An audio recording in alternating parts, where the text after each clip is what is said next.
Join us today as I go into detail about our Geiranger tour booked through the Royal Caribbean.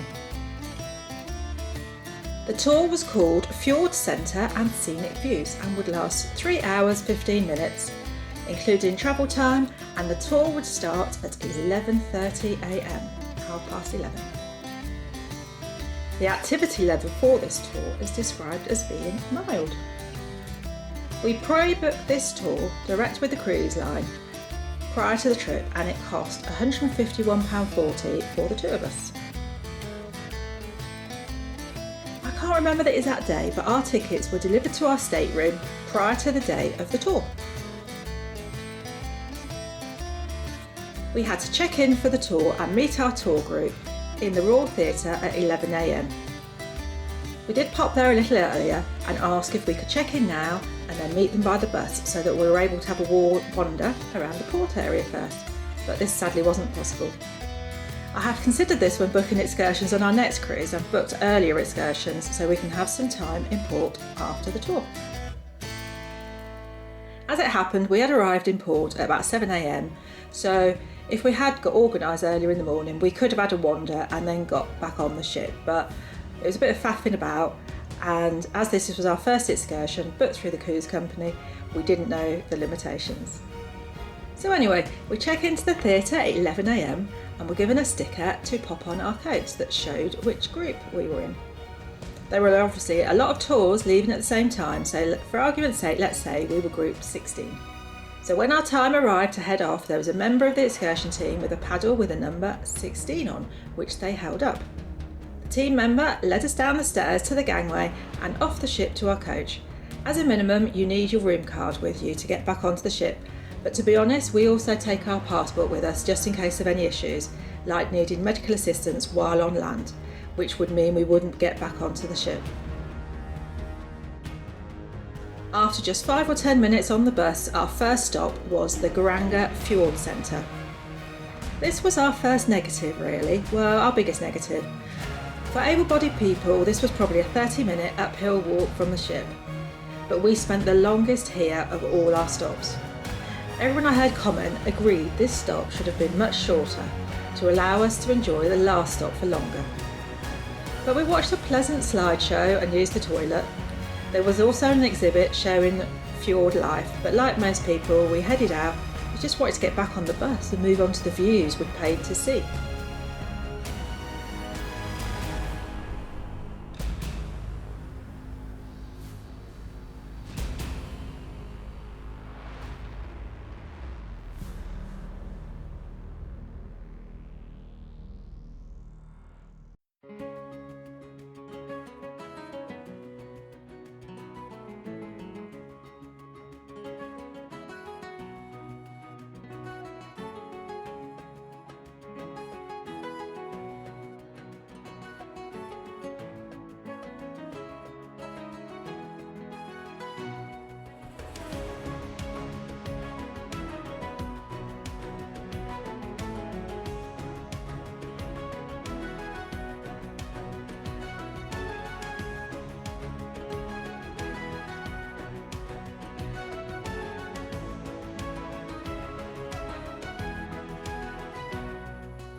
Our next stop was a brief photo stop, allowing us to get beautiful pictures of Geiranger Fjord and our ship from above.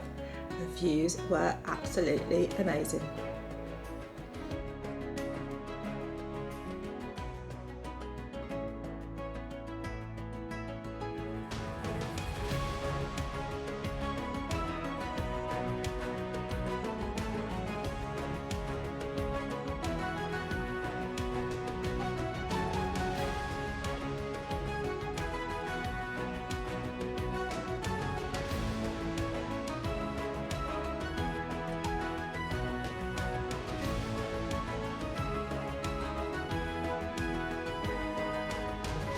Back on the bus, and we drive higher and higher along winding hairpin roads beside stunning sparkling streams and sheer drops.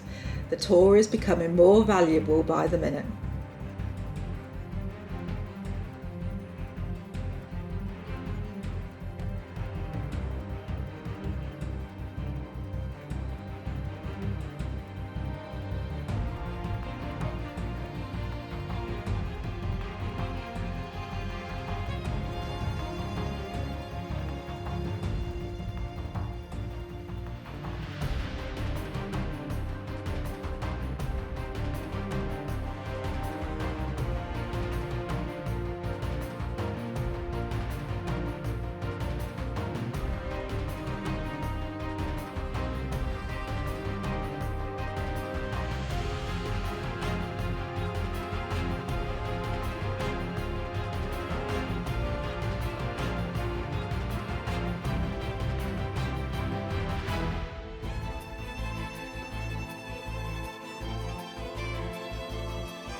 We are now on the final part of the journey to the main event of this tour, Mount Dalsnibba.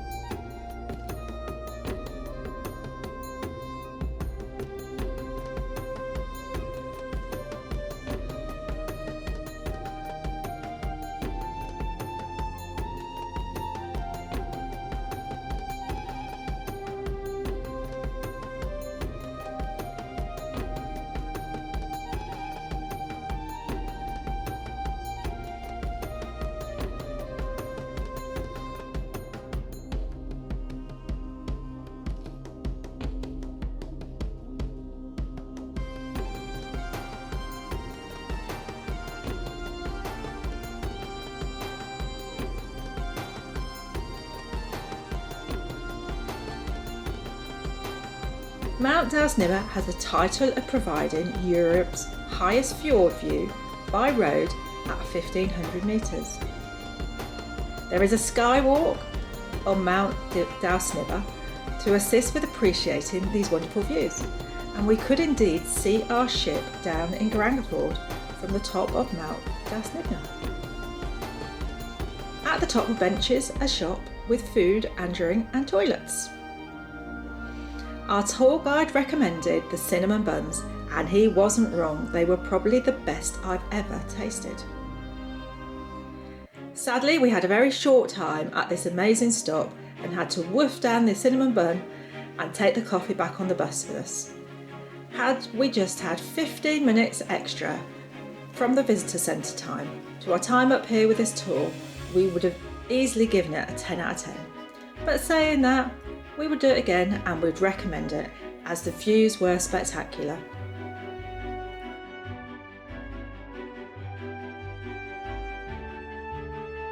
Now for the trip down the mountain.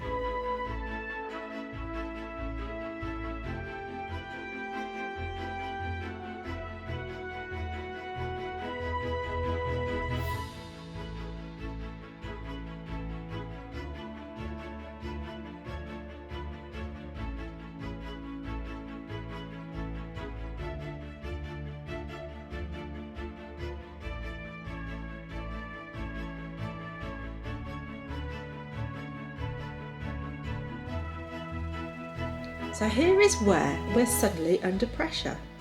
The ship was due to leave Ganga at 3 o'clock that afternoon. The all aboard time for passengers was 2:30. But our excursion wasn't due back to arrive back in port till 2:45, 2:45, and there was a fair walk to the ship from our coach parking area. So needless to say, the tour guide suddenly received a phone call from his supervisor.